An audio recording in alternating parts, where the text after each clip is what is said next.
A partir de agora, sobe o giro do motor.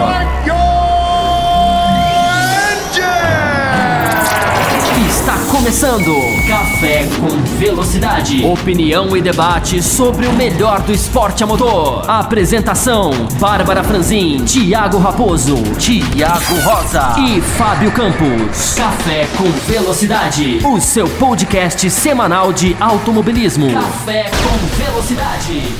Para você que marcou encontro com a velocidade, a hora é agora. Sejam muito bem-vindos a mais uma edição do Cafeteria, o segundo programa do Café com Velocidade que trata das categorias menores ou que tem menos atenção ou que não tem o espaço no Café com Velocidade por conta de tempo, enfim. São muitos motivos, mas nenhum deles que desabone essas categorias de serem mencionadas num espaço que fala de automobilismo e que tentamos, e creio que temos conseguido, trazer informações de qualidade a respeito desses campeonatos. Como de costume, um programa cheio de informação. Teremos aqui sempre a presença de Thiago Raposo, mas que não estará em todos os blocos devido a compromissos. E ele, Diogo Gomes, o membro principal do Cafeteria no ano de 2016. Então, seja muito bem-vindo, Diogo Gomes. O que esperar desse programa nesta edição que começa agora? Eu não mereço tudo isso, Thiago Santa Rosa, mas mais um programa incrível. O ouvinte vai perceber aí, eu e você, na maior dos quadros. Thiago Raposo está bem, tá, gente? Pelo amor de Deus, mas ele tá só passando por alguns falta de tempo, então ele vai estar em algumas etapas, algumas partes, comigo, mas menos do que a gente está acostumado. Mas a gente tem também o Léo Guina participando da etapa do quadro da NASCAR, como já de costume, né? Então, mais um programa interessante, alguns campeonatos já sendo desenrolados, já chegando no final, outros esquentando agora, né? Agora que o negócio tá pegando, Moto 2, por exemplo, mas a gente vai falar disso mais pra frente e acompanha detalhes. Exatamente, Diogo. Temos muita coisa para falar. Vamos começar falando de NASCAR, como você bem frisou, com a participação do Leonardo Guina. Mas fica aqui o convite também para você que está ouvindo Cafeteria. Não deixe de participar. Mandem seus e-mails para o cafécomvelocidade@gmail.com. Mesmo que fique guardado lá em histórico, nós recuperamos essa mensagem e tratamos no bloco da categoria específica.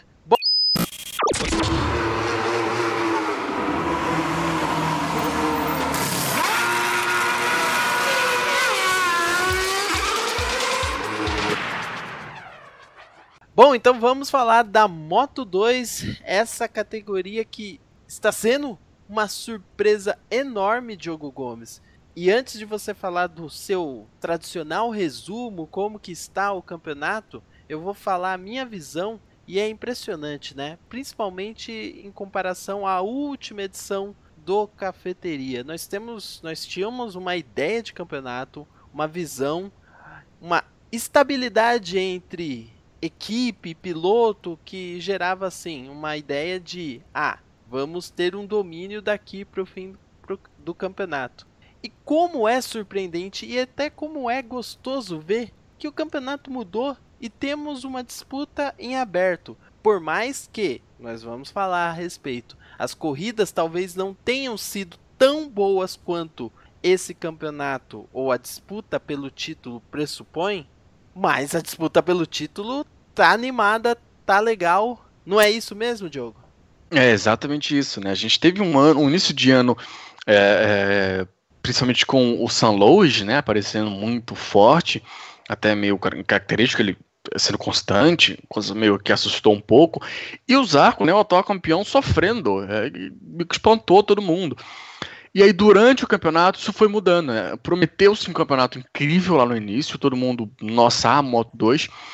E aí, durante o campeonato, a gente foi meio que, putz, mas será que perdeu aquilo tudo, né?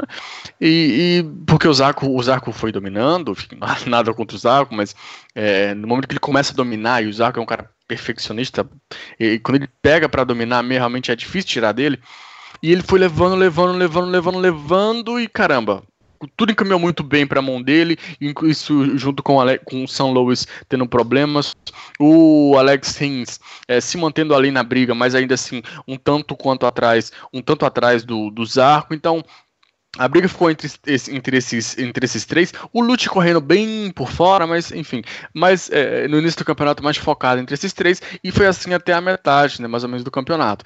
Da metade pra frente, que é essa fase que a gente começa a mais ou menos a falar agora, já falou no último Cafeteria sobre Moto 2 e continua nesse, as coisas começam a mudar, né? Nas provas que nós vamos falar agora, que são Brno, Silverstone e Misano principalmente, a gente teve uma série de mudanças, né? A gente tem o Zarco sofrendo um pouco, o Rins chegando, o campeonato aproximando, então tiveram algumas mudanças nesse sentido. As figuras são as mesmas, né? Johan Zarco, o Alex Rins e St. Louis, e depois o Thomas Lutz também chegando e até passando o St. Louis no campeonato. Mas são essas as figuras principais ali na frente, brigando por título.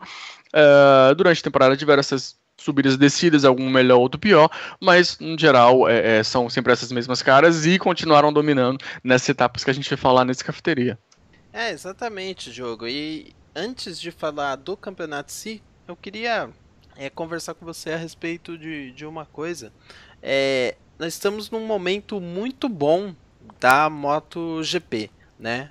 O campeonato teve recordes aí de vencedores diferentes nas últimas etapas, disputas boas também nas corridas, algumas surpresas, enfim, um crescimento espantoso que leva algumas pessoas a questionarem se a MotoGP não é mais interessante do que a própria Fórmula 1. Esse é um ponto.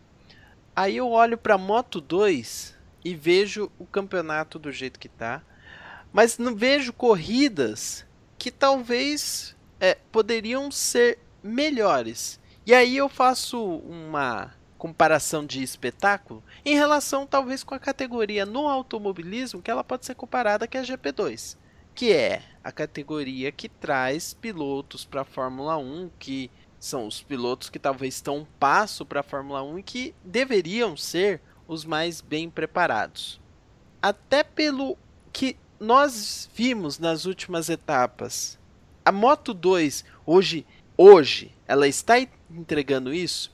Eu digo isso exatamente, por exemplo, pelo Zarco ter tido tantos problemas nas últimas etapas para poder conquistar pontos, enfim, porque se fosse numa categoria de base no automobilismo, é muito difícil ver assim tantos resultados negativos numa sequência de um cara que estava dominando o campeonato. Você vê dessa forma ou não? Você acha que eu tô indo para um caminho muito diferente nesse questionamento? Não é bem por aí? Acho que por aí sim, né? Apesar de são casos muito específicos, né? Tanto uma categoria quanto a outra, inclusive o próprio caso do Zarco. Eu honestamente acho que a Moto 2 prepara o pessoal muito bem, né, para subir. A gente já vem frisando há um certo tempo a quantidade de pilotos que vão subir para o próximo ano para a MotoGP, é uma quantidade muito boa, e são pilotos que continuam andando bem aqui na Moto 2, então é uma categoria que faz seu papel muito bem, e essa temporada especificamente está sendo muito positiva, coisa que temporadas anteriores, principalmente a de 2015, a temporada do ano passado, não foi nem um pouco, porque a gente tinha o Zarco dominando sem ninguém para fazer frente a ele. Tinha o Tito Rabat, mas o Tito Rabat também se machucou, ficou de fora de algumas etapas, enfim. Esse ano as coisas estão mais abertas, né? Estão mais apertadas. Eu gosto, e aí, entrando no conceito da categoria como um todo, como você citou, acho que funciona bem e vem funcionando bem nessa temporada. Então, honestamente, é uma categoria que eu gosto bastante. Encaixa muito bem, faz seu papel sim de levar os pilotos para frente, levar os pilotos para a MotoGP. Então, no geral, eu acho que funciona muito bem. Com relação ao campeonato em si, como está todo mundo nesse ano muito próximo, acaba que uma questãozinha aqui, uma questãozinha ali faz muita diferença, né? A gente teve em Brno vencendo o Folger, o Lutz vencendo em Silverstone e o Baldassarri vencendo em Misano, né? Não é nenhum dos caras que a gente falou que estão brigando exatamente por título. Então, isso somado a alguns problemas que o Zarco teve, inclusive, né? Tanto em Brno quanto em Silverstone, deram uma bagunçada legal, né? Deram uma mudada geral, o Rins chega mais próximo, mas no geral, um parâmetro geral, tudo funciona muito bem. A pergunta foi meio capciosa, porque assim, primeiro que ela não reflete o que eu penso a respeito, ou a tendência da resposta a respeito da Moto 2. Claro, tô com você, ela é uma categoria que prepara muito bem os pilotos. Na verdade, essa questão foi um pouco formulada pensando nos pilotos que venceram nas últimas etapas, né? Nós tivemos Jonas Folger, Thomas Lutz e Lorenzo Baldassarri. O Jonas Folger está acertado para 2017, né? Lá com a Tech 3. Ele vai correr MotoGP o ano que vem. O Thomas Lutz acho que tá muito próximo, se não tá já certo, com a KTM. Isso eu tô pegando de cabeça. Me confirma, Diogo, se é fato ou não, tá? Certo não, mas ele testou bastante já com a KTM, tem um envolvimento ali, né? Se ele vai ficar efetivado, eu confesso que eu não sei, mas acertado não. Mas ele testou já e tudo mais, tem uma relação com a KTM, sim. Sim. E o Baldassarri, né? O Balda, como queiram, ele tá talvez no melhor momento desde a sua subida para Moto 2 com essa vitória, enfim, correndo em casa, tudo.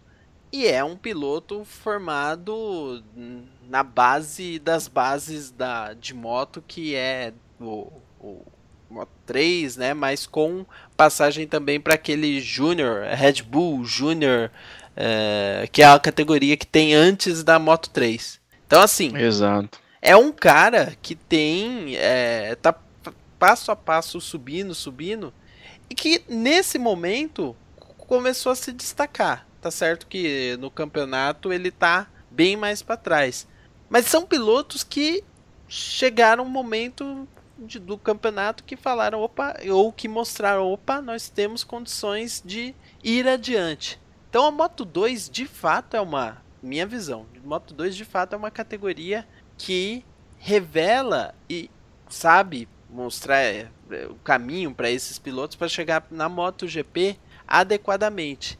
Aí a grande questão, que eu vou colocar você na fogueira, Diogo, e de certa maneira essa subida desses pilotos, ou esse equilíbrio gerado, atrapalha muito os que estão na frente atualmente, tanto o Zarco quanto o Rins? Acho que atrapalhar sim, porque, por exemplo, na etapa de Misano, que é a vitória do Baldassarri, o Rins, ele vem para vencer, né? Ele abre uma distância grande e o Baldassarri, mais pro final da corrida, começa a recuperar e começa a tirar a vantagem dele, até conseguir passá-lo e vencer. O Rins termina essa prova em segundo. Uma vitória, claro, que teria sido muito mais importante, né? O Rins tem agora 3 pontos menos que o Zarco, né? Ele está na segunda colocação, 3 pontos atrás do Zarco. Essa vitória poderia ter garantido ele a liderança, né, do campeonato. Então, é a prova de que interfere, sim. Mas é algo normal, é algo natural. A temporada como um todo está sendo muito próxima, a quantidade de vencedores diferentes é interessante. Então é algo que esses pilotos que, enfim, imaginamos que tem total capacidade de serem pilotos de ponta na MotoGP, eles têm que, enfim, né, que aprender isso, que estar ciente disso, aprender a conviver com tudo isso.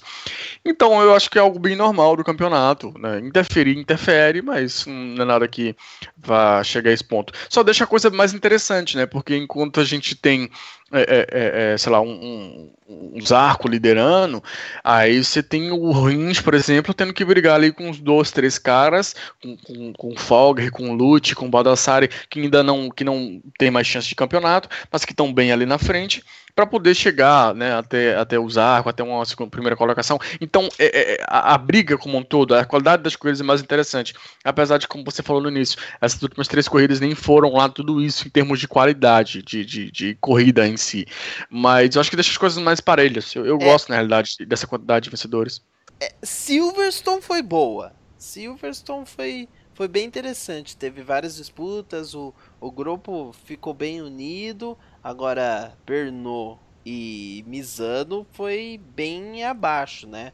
Tá certo que Misano tivemos uma ultrapassagem pela vitória mais pro final da corrida, mas não foi aquela prova de muitas brigas, muitas disputas, enfim.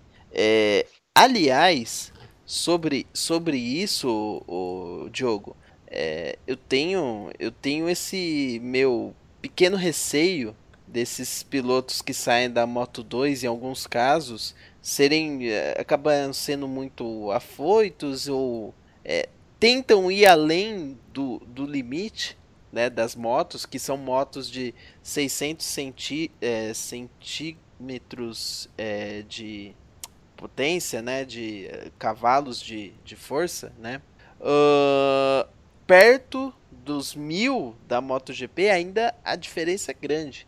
Então assim, eu sempre tenho esse receio que esses pilotos, quando chegam na MotoGP, eles não consigam desenvolver tão bem por conta dessa diferença. E aí a gente tem alguns exemplos de pilotos que sofreram bastante na adaptação.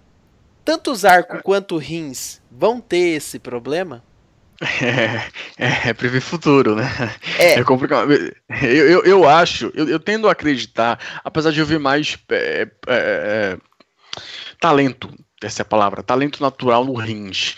Mas eu acho que de início o Zarco, por alguma coisa, meu consciente me diz que o Zarco se acerta mais de início, porque o Zarco ele já mostrou, né, como ele consegue se controlar, digamos assim, e apesar de ter sido algumas temporadas na Moto 3 meio complicadas, mas ele sobe a Moto 2 e ele consegue vir bem, sabe, vir tranquilo, vir estabilizado, então isso me passou uma imagem tão ok, sabe, tão tranquila de que ele vai chegar na MotoGP e vai conseguir se estabelecer devagar e vem. O Rins é muito em cima de talento, né? Ele tem um talento incrível, então é bem parelho ali, mas eu ainda apostaria mais no Zarco.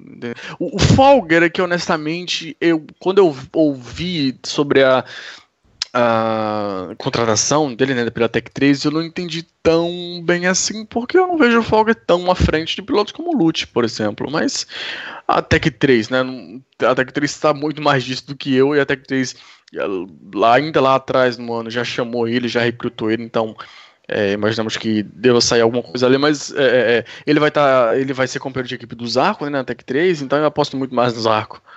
Bom, vamos ver, isso é um pouco de futurologia, né, para o ano que vem. Aí como eu tô muito fazendo muitas pegadinhas no caso da Moto 2, e para as próximas etapas, Diogo, o que você espera? Nós temos agora Aragão, né, que já vai bem próximo a quando estamos gravando essa edição do Cafeteria, e temos Monteg. Não sei, eu preciso confirmar se ainda vai entrar Phillip Island ou não. Você acha que temos ou teremos alguma novidade bem grande para essas próximas duas, três etapas do Mundial? Eu não acho que grande não, como a gente falou lá no início, é bem por aí, a gente tem Zarco, Rins e Lewis, até o Lewis agora bem mais atrás, mas vamos focar principalmente em Zarco e Rins brigando pelo título. Eu espero que eles se mantenham ali parelhos até o final do ano, não dá de maneira alguma para apostar em quem vai ser campeão, então surpresas não, apesar de histórico ter trazido surpresas, eu acho que a gente tende agora a dar uma estabilizada, né? Aragon, Japão, né? Que é em Moteg, Phillip Island, Sepang e termina lá no Ricardo Tormo, naquele circuito de Valência. São 5 etapas aí pro final da temporada. Eu acho que devem ser etapas, no geral, mais estabilizadas, mais tranquilas, com boas brigas, espero eu. Mas sem grandes mudanças nesse sentido. Eu realmente espero que a gente chegue lá em Valência, na última etapa, em 13 de novembro, e estejam eles, sei lá, 1 ponto, 2 pontos um do outro, a gente tenha um final de campeonato, uma decisão de título incrível para coroar essa temporada ótima que a Moto2 está entregando depois de tanto tempo. Fazia tempo que a Moto2 entregava uma temporada boa e esse ano está conseguindo fazer. E aí, por que você acha que está conseguindo fazer? Essa é uma ótima pergunta. Ano passado a gente não tinha tantos pilotos estabilizados nessa questão de título mesmo, né? A gente tinha um Zarco, claro, muito forte. O Rins se deu como um enorme candidato a título até ano passado, inclusive foi o ano de estreia dele, mas ele caiu bastante. Não caiu bastante, ele teve uma queda, se não me engano, no Sachsen no ano passado, que foi crucial, que deixou ele um bom tempo fora. Então isso complicou bastante para ele, enfim, era o ano de estreia dele de qualquer maneira. Piloto mesmo que você olhava e estava em nível do Zarco para brigar pelo campeonato, era só o Tito Rabat, né? Mas acabou que o Tito Rabat, já, como eu já falei, já mais para a parte final do campeonato, ele se machucou e aí, enfim, não teve mais o que fazer. Era realmente falta do pessoal ali na frente para brigar. O Zarco não tem nada a ver com isso, tem totais méritos dele, da equipe dele, de conseguir ter coroado o título, mas enfim. Nesse ano a gente tem o Rins chegando muito mais forte no segundo ano dele, tem o Lewis tirando velocidade, sendo o Lewis que todo mundo, né, sempre quis ver, e aí, de forma que eu honestamente não sei explicar, a gente tem Folger, Lutz e até Baldassari recentemente chegando bem. O Nakagami eu também gostaria de citar, acho que não, o Nakagami acho que até já venceu uma corrida nesse ano, mas também Sim. Deixou de ser só aquele cara meio doido, que ele continua sendo doido, mas antes ele era só doido que vinha e morreu na praia. Ele passou a ser um cara doido que vem e chega. Ele venceu uma corrida, ele conseguiu 2 ou 3 pódios seguidos, então, sabe, o grupo todo tá mais junto. Esse título de doido fica só por Morbidelli ainda, né? Que ainda não queimou essa etapa de conseguir vencer e se estabilizar, né? Faz boas corridas, mas fica ali pelo caminho. E foi outro, eu esqueci de falar dele, ainda bem que você lembrou, foi outro que chegou, né?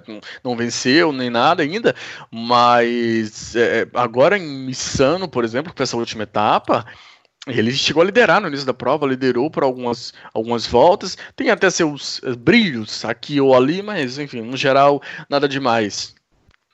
Bom, então é isso, vamos ficar por aqui no bloco da Moto2.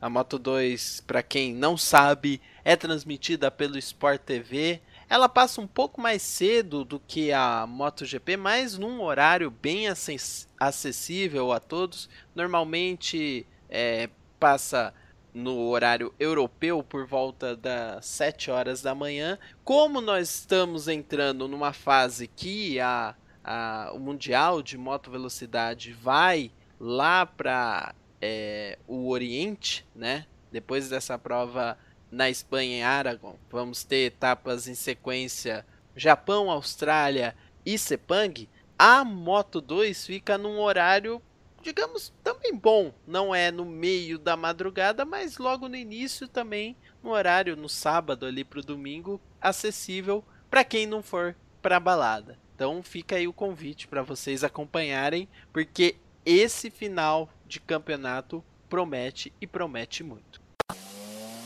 Você ouviu Café com Velocidade, o seu podcast semanal de automobilismo, com Bárbara Franzin, Thiago Raposo e Fábio Campos. De volta na próxima semana com tudo sobre o esporte a motor.